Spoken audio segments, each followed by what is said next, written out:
Once upon a time there was a young boy named Pip who lived in a small village nestled in a bright green valley. Pip loved exploring the nearby forest and fields, looking for adventures. One sunny morning, as Pip was wandering through the tall grass, he stumbled upon a large, colorful egg nestled in the weeds.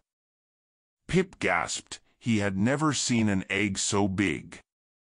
It was speckled with shades of blue, green, purple, and orange.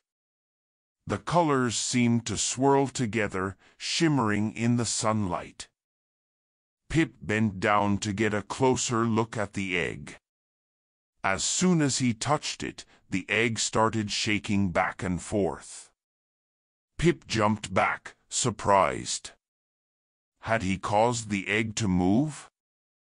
Just then, a tiny crack appeared on the egg's surface. Pip watched, fascinated, as more cracks spiderwebbed across the colorful shell. Suddenly, a little claw poked through the egg, grasping at the air. Pip realized this egg must hold a baby dragon inside. As Pip leaned in, eager to meet the hatching dragon, the eggshell burst open. With a squeak and a tumble, out rolled a tiny blue dragon, no bigger than a kitten. It was covered in sapphire blue scales, with tiny golden horns just sprouting from its head. The hatchling looked up at Pip with big green eyes and mewed softly. Pip's heart melted. He had always dreamed of meeting a real dragon. "Hello, little one, welcome to the world," he whispered.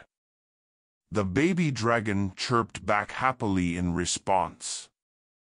But as Pip reached out to pet the dragon, it let out a pitiful whimper. Something was wrong.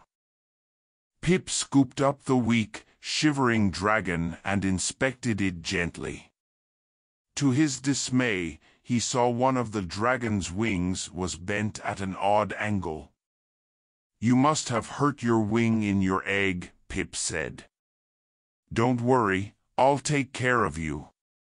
The injured dragon nuzzled against Pip's chest, trusting him completely. Pip knew he had to get help for the wounded creature. He ran as fast as he could back to the village, cradling the dragon in his arms. The villagers were shocked when Pip came racing into town. "Please, you have to help. This baby dragon is hurt," Pip cried. At first the villagers were afraid, never having seen a real dragon before. But when they saw how small and helpless it was, their fear melted into concern. The town's healer examined the tiny dragon's wing and made it a splint so it would heal properly. She then fed the famished creature some medicine and herbs to regain its strength. "You've done a good thing bringing this magical creature to us," the healer told Pip. "Now, with our care, it will have a fighting chance to survive." Pip was relieved to know the dragon would be all right. Over the next few weeks, Pip faithfully visited the dragon every day as it regained its health. He learned the energetic little male dragon loved splashing in the creek and chewing on firewood. When the dragon's wing finally healed, Pip was there to witness its first flight. It was wobbly at first, but soon the dragon was zipping through the sky, swooping and diving with pure joy.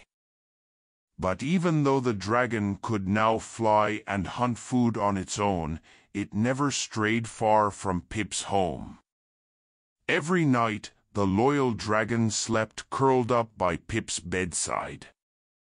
During the day, the mischievous creature would playfully steal snacks or knock over tables, but Pip didn't mind the mess. He loved having a dragon for a friend. The two of them were nearly inseparable. In the mornings, Pip would ride on the dragon's back as it soared over the lush, green valley. Together they would explore hidden caves and misty mountain peaks.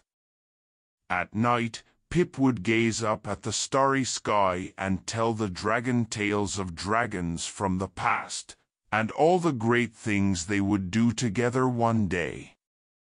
The dragon would trill back, eyes shining, dreaming of the adventures ahead. But the dragon could not stay little and cute forever. As months passed, the creature grew and grew. Soon it was the size of a horse. The dragon's blue scales glistened, and its powerful golden wings could stir up gale-force winds. It was a glorious, awe-inspiring sight to behold.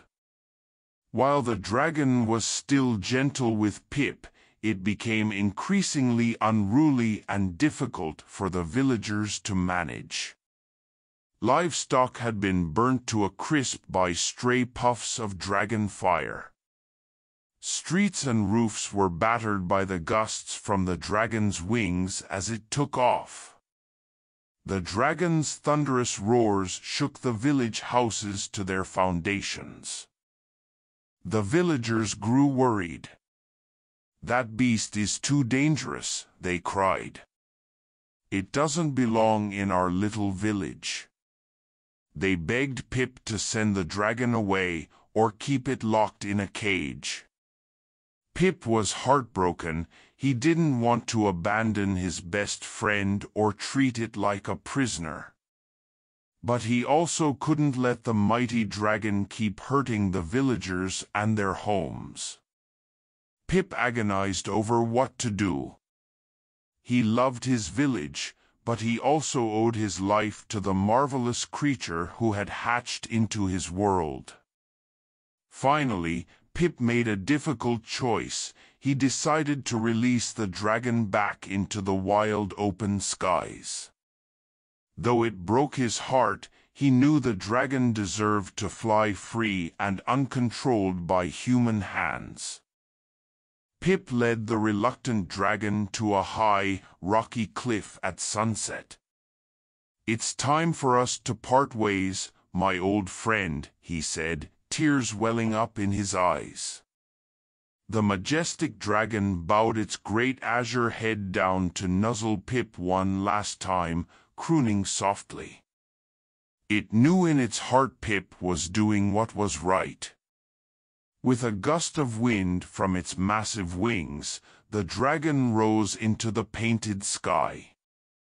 Pip watched his dearest companion until it disappeared into the clouds, finally returning to the realm of myth and imagination where it truly belonged. Though Pip would think of the dragon often and treasure the memories of their adventures together, he was thankful for the time they did share.